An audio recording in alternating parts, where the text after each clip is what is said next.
Hi friends, welcome to not వైద్యం. ఈరోజు మనం చాలా మందికి స్కిన్ డిసీజెస్తో బాధపడుతుంటారు. ఇందులో మంటతో కూడినటువంటి చర్మ వ్యాధులతో చాలా మంది ఇబ్బంది పడుతూ ఉంటారు. ఎక్కువగా దురద వేయడం, గోకిన తర్వాత అక్కడ మంట రావడము, ఈ విధంగా చాలా ఇబ్బంది పడుతున్న వారికి ఒక సులువైన అద్భుతమైన చిట్కా చెప్తా అండి. దీనికి కావాల్సినల్లా మల్లె చెట్టు యొక్క ఆకులు.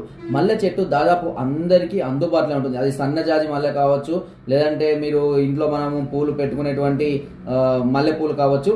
ఏ విధమైన మల్లె చెట్టు అయినా సరే ఆ మల్లె చెట్టు ఆకులను తీసుకొని వచ్చి బాగా మెత్తగా నూరి ఈ ముద్దను మీరు ఎక్కడైతే దురద పడుతుందో ఆ ప్రాంతంలో రబ్ చేయాలి. అలా చేస్తున్నట్లయితే ఈ మంటతో కూడినటువంటి స్కిన్ డిసీజ్ అనేది పూర్తిగా తగ్గిపోతుంది. మంట కూడా తగ్గిపోతుంది, దురద కూడా తగ్గిపోతుంది.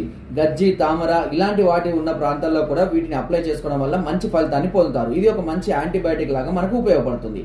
సో ఫ్రెండ్స్, నా వీడియో కనుక మీకు నచ్చినట్లయితే ఒక లైక్ చేయండి, షేర్ చేయండి అండ్ సబ్స్క్రైబ్ చేయడం మాత్రం అస్సలు మర్చిపోవద్దు. Thank you.